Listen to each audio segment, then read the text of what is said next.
ఆయన ఒక చోట ప్రార్థన చేయుచుండెను. ప్రార్థన చాలించిన తరువాత ఆయన శిష్యులలో ఒకడు, ప్రభువా, యోహాను తన శిష్యులకు నేర్పినట్టుగా మాకును ప్రార్థన చేయ నేర్పుమని ఆయననడిగెను. అందుకాయన, మీరు ప్రార్థన చేయునప్పుడు, తండ్రి, నీ నామము పరిశుద్ధపరచబడునుగాక, నీ రాజ్యము వచ్చునుగాక, మాకు కావలసిన అనుదిన ఆహారము దినదినము మాకు దయచేయము. మేము మా కచ్చి ఉన్న ప్రతి వానిని క్షమించుచున్నాము గనుక మా పాపములను క్షమించుము, మమ్మల్ని శోధనలోనికి తేకుము అని పలుకుడని వారితో చెప్పెను. మరియు ఆయన వారితో ఇట్లనెను, మీలో ఎవనికైనా ఒక స్నేహితుడుండగా అతడు అర్ధరాత్రి వేళ ఆ స్నేహితుని యొద్దకు వెళ్ళి, స్నేహితుడా, నాకు 3 రొట్టెలు బదులిమ్ము, నా స్నేహితుడు ప్రయాణము చేయుచు మార్గములో నా యొద్దకు వచ్చి ఉన్నాడు, అతనికి పెట్టుటకు నా యొద్ద ఏమీయూ లేదని అతనితో చెప్పిన ఎడల, అతడు లోపలనే ఉండి, నన్ను తొందర పెట్టవద్దు, తలుపు వేసి ఉన్నది, నా చిన్నపిల్లలు నాతో కూడా పండుకొని ఉన్నారు, నేను లేచి ఇయ్యలేనని చెప్పునా? అతడు తన స్నేహితుడైనందున లేచి ఇయ్యకపోయినను, అతడు సిగ్గుమాలి మాటిమాటికి అడుగుట వలననైనను లేచి అతనికి కావలసినవన్నీ ఇచ్చును అని మీతో చెప్పుచున్నాను.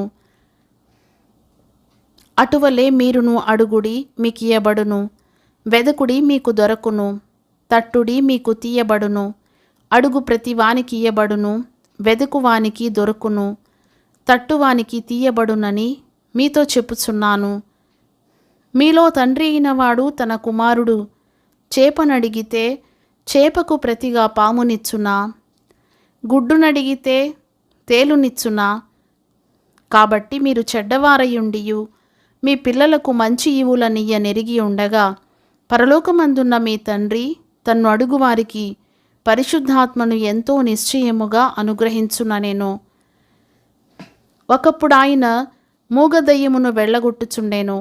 ఆ దయ్యము వదిలిపోయిన తరువాత మూగవాడు మాటలాడెను గనుక జనసమూహములు ఆశ్చర్యపడెను. అయితే వారిలో కొందరు, వీడు దయ్యములకు అధిపతి అయిన బయల్జెబూలు వలన దయ్యములను వెళ్ళగొట్టుచున్నాడని చెప్పుకొనిరి. మరికొందరు ఆయనను శోధించుచు, పరలోకము నుండి ఒక సూచక క్రియను చూపుమని ఆయననడిగిరి. ఆయన వారి ఆలోచనలనెరిగి వారితో ఇట్లనెను, తనకు తానే వ్యతిరేకముగా వేరుపడిన ప్రతి రాజ్యమును పాడైపోవును, తనకు తానే విరోధమైన ఇల్లు కూలిపోవును. సాతానును తనకు వ్యతిరేకముగా తానే వేరుపడిన ఎడల వాని రాజ్యం ఎలాగు నిలుచును? నేను బయల్జెబూలు వలన దయ్యములను వెళ్ళగొట్టుచున్నానని మీరు చెప్పుచున్నారే. నేను బయల్జెబూలు వలన దయ్యములను వెళ్ళగొట్టుచున్న ఎడల మీ కుమారులు ఎవని వలన వెళ్ళగొట్టుచున్నారు? అందుచేత వారే మీకు తీర్పరులై యుందురు. అయితే నేను దేవుని వ్రేలితో దయ్యములను వెళ్ళగొట్టుచున్న ఎడల నిశ్చయముగా దేవుని రాజ్యము మీ యొద్దకు వచ్చి ఉన్నది. బలవంతుడు ఆయుధములు ధరించుకొని తన ఆవరణమును కాచుకొనున్నప్పుడు అతని సొత్తు భద్రముగా ఉండును.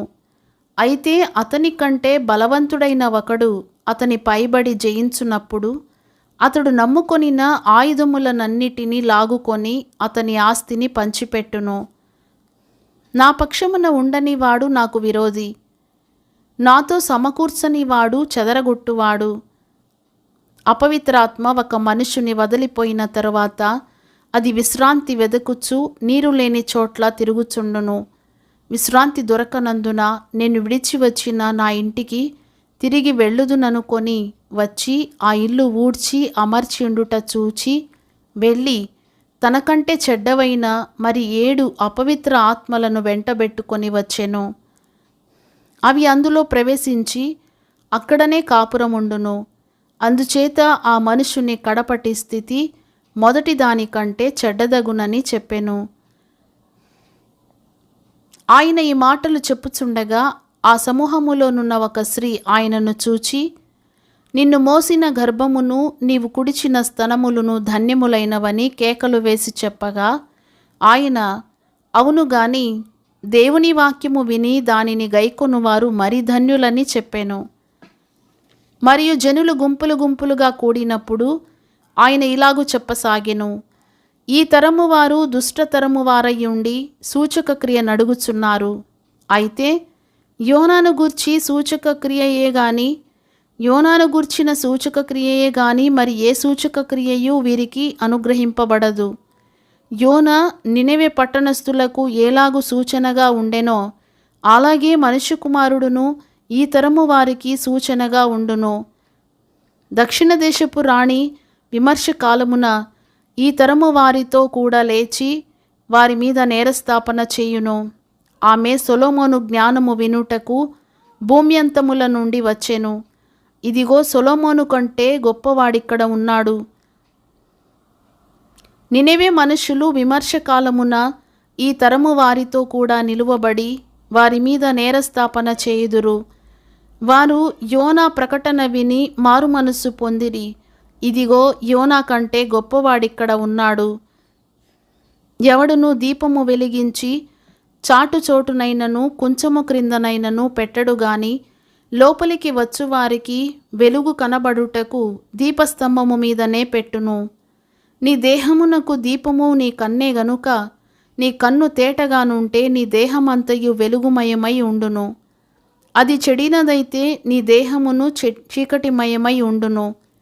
కాబట్టి నీలో నుండి వెలుగు చీకటి అయి ఉండకుండా చూచుకొనుము. ఏ భాగమైనను చీకటి కాక నీ దేహమంతయు వెలుగుమయమైతే దీపము తన కాంతి వలన నీకు వెలుగిచ్చునప్పుడు ఎలాగుండునో అలాగూ దేహమంతయు వెలుగుమయమై ఉండునని చెప్పెను. ఆయన మాట్లాడుచుండగా ఒక పరిసయ్యుడు తనతో కూడా భోజనము చేయమని ఆయనను పిలువగా ఆయన లోపలికి వెళ్ళి భోజన పంక్తిని కూర్చుండెను. ఆయన భోజనమునకు ముందుగా స్నానము చేయలేదని ఆ పరిసయ్యుడు చూచి ఆశ్చర్యపడెను. అందుకు ప్రభువు ఇట్లనెను, పరిసయ్యులైన మీరు గిన్నెయు పళ్ళెమును వెలుపల శుద్ధి చేయుదురు గాని మీ అంతరంగము దోపుతోనూ చెడుతనముతోనూ నిండియున్నది.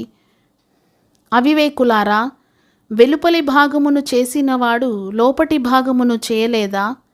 కాగా మీకు కలిగినవి ధర్మము చేయుడి, అప్పుడు మీ కన్నియు శుద్ధిగా ఉండును. అయ్యో పరిసయ్యులారా, మీరు పుదీనా సదాప మొదలైన ప్రతి కూరలోనూ 10వ వంతు చెల్లించుచున్నారే గాని న్యాయమును దేవుని ప్రేమను విడిచిపెట్టుచున్నారు. వాటిని మానక వీటిని చేయవలసి ఉన్నది. అయ్యో పరిసయ్యులారా, మీరు సమాజ మందిరములలో అగ్రపీఠములను సంత వీధులలో వందనములను కోరుచున్నారు. అయ్యో, మీరు కనబడని సమాధుల వలె ఉన్నారు. వాటి మీద నడుచు మనుషులు అవి సమాధులని ఎరుగరనెను. అప్పుడు ధర్మశాస్త్రోపదేశకుడొకడు, బోధకుడా, ఇలాగు చెప్పి మమ్మును కూడా నిందించుచున్నావని ఆయనతో చెప్పగా ఆయన, అయ్యో ధర్మశాస్త్రోపదేశకులారా, మోయశక్యము కాని బరువులను మీరు మనుషుల మీద మోపుదురు గాని మీరు ఒక వ్రేలితోనైనను ఆ బరువులను ముట్టరు. అయ్యో, మీ పితరులు చంపిన ప్రవక్తల సమాధులను మీరు కట్టించుచున్నారు. కావున మీరు సాక్షులై మీ పితరుల కార్యములకు సమ్మతించుచున్నారు. వారు ప్రవక్తలను చంపిరి, మీరు వారి సమాధులు కట్టించుదురు. అందుచేత దేవుని జ్ఞానము చెప్పినదేమనగా, నేను వారి యొద్దకు ప్రవక్తలను అపోస్తలులను పంపుదును. వారు కొందరిని చంపుదురు, కొందరిని హింసింతురు. కాబట్టి లోకము పుట్టినది మొదలుకొని, అనగా హేబెలు రక్తము మొదలుకొని బలిపీఠమునకును మందిరమునకును మధ్యను నశించిన జకర్యా రక్తము వరకు చిందింపబడిన ప్రవక్తలందరి రక్తము నిమిత్తము ఈ తరము వారు విచారింపబడుదురు. నిశ్చయముగా ఈ తరము వారు ఆ రక్తము నిమిత్తము విచారింపబడుదురని మీతో చెప్పుచున్నాను. అయ్యో ధర్మశాస్త్రోపదేశకులారా, మీరు జ్ఞానమును తాళపు చెవిని ఎత్తుకొని పోతిరి. మీరును లోపల ప్రవేశింపరు, ప్రవేశించు వారిని అడ్డగింతురని చెప్పెను. ఆయన అక్కడ నుండి వెళ్ళినప్పుడు శాస్త్రులను పరిసయ్యులను ఆయన మీద నిండ పగబట్టి ఆయన మీద నేరము మోపవలెనని ఉండి ఆయన నోట నుండి వచ్చు ఏ మాటనైనను పట్టుకొనుటకు పొంచి వెదకుచు చాలా సంగతులను గూర్చి ఆయనను మాటలాడింపసాగిరి.